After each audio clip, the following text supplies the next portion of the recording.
Capsicum, বিন, sweetcorn আর বাঁধাকপি আমি গরম তেলে দিলাম, সামান্য তেলে। এর সাথে আমি চিলি ফ্লেক্স দিয়ে দিচ্ছি।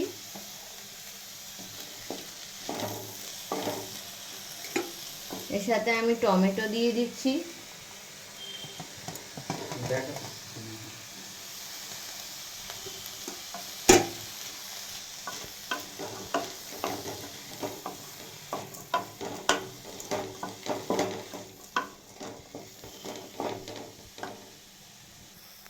আমি আগেই পনিরটা একটু ভাজতে ভুলে গেছি, তাই সামান্য একটু তেল দিয়ে পনিরটা ভেজে নেব মাঝখানে।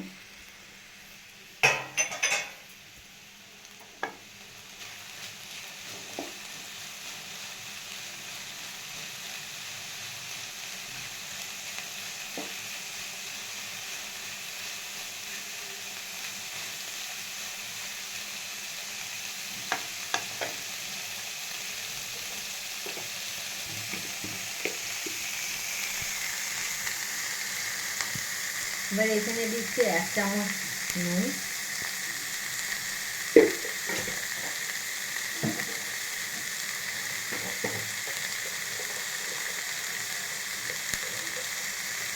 সামান্য একটু গুড়,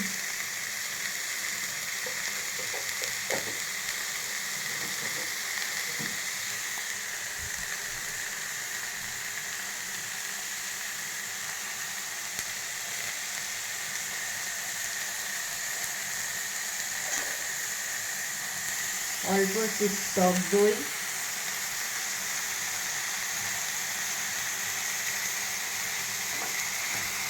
দিয়ে এবার আমি এটাকে নাড়িয়ে নেব।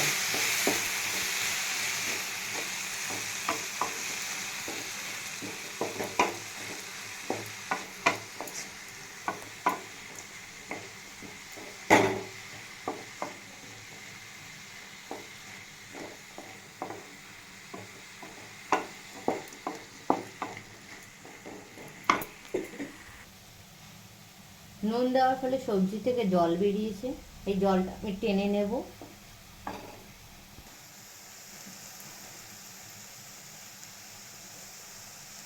হ্যাঁ, জলটা টেনে গেছে। এবার আমি কিছুটা জোয়ান দিচ্ছি এখানে।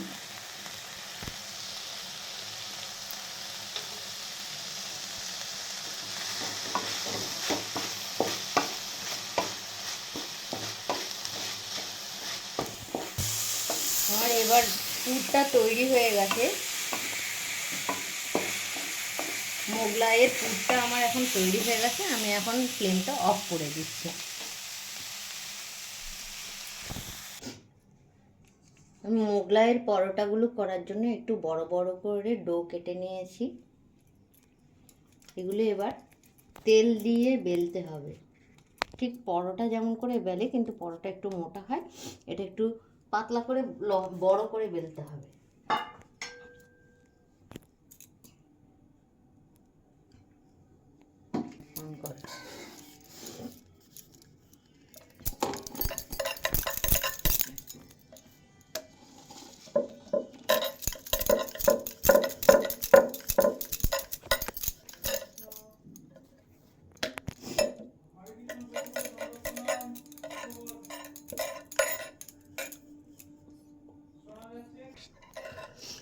এইভাবে ঠিক বড় করে বেলে নিলাম।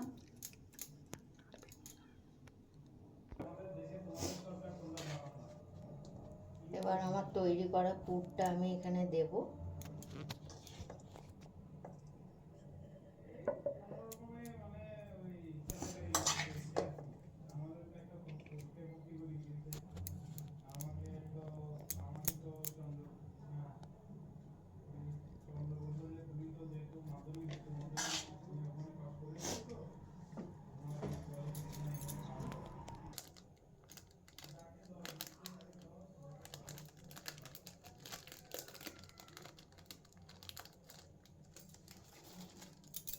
পুরটার উপরে আমি এখন মোজারেলা চিজ বসিয়ে দিলাম।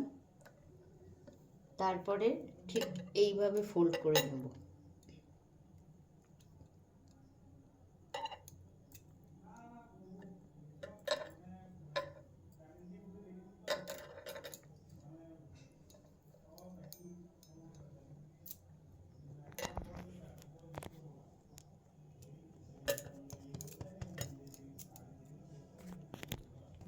তাওয়া গরম হয়ে গেছে, আমি তাওয়াতে এবার একটু তেল দিলাম। তাওয়াতে তেল দিয়ে এবার আমি মোগলাই পরোটাটা দিয়ে দিলাম। একদিকে সেঁকে যাবে, যখন একটু একদিকে লাল লাল হয়ে যাবে তারপর আমি এটাকে উল্টে দেব। ফ্লেমটা আমি মিডিয়াম করে দিলাম।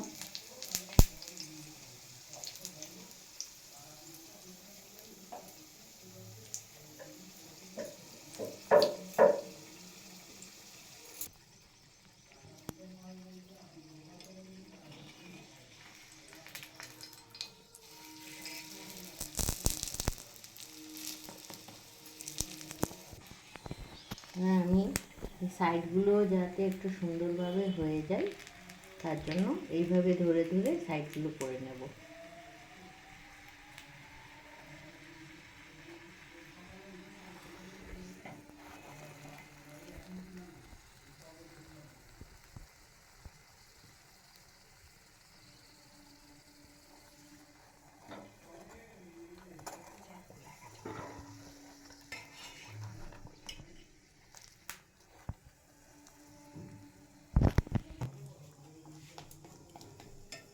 আমার মোগলাই পরোটাটা তৈরি হয়ে গেছে।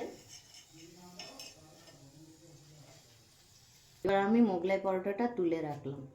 আমার মোগলাই পরোটা আরেকটা তৈরি করে রেখেছিলাম, সেটা আমি এখন তাওয়াতে দিয়ে দিলাম। আমার তেল এখন একদম গরম, তাই আমি একদম ছোট করে দিয়েছি গ্যাসের ফ্লেমটা।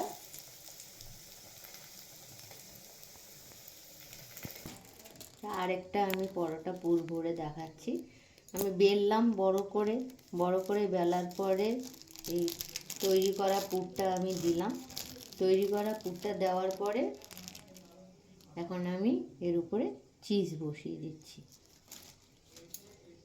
চিজ বসিয়ে দেওয়ার পরে আমি ফোল্ড করে নেব।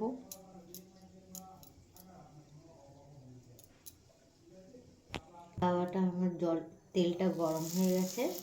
আমি এবার মোগলাই পরোটাটা এখানে ভাজতে দিয়ে দিলাম, ফ্লেমটা ছোট করে দিই।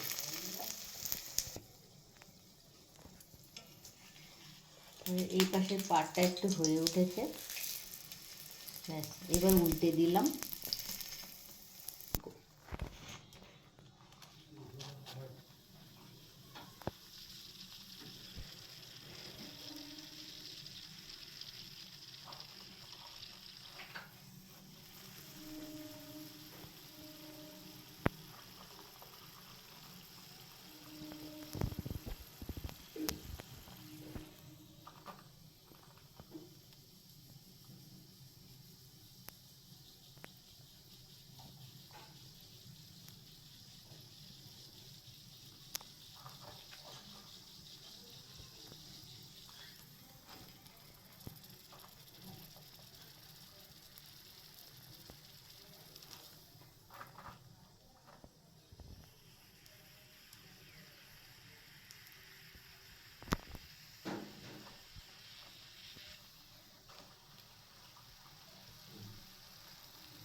আমার এবার সাইডগুলো ভাজা হয়ে গেল।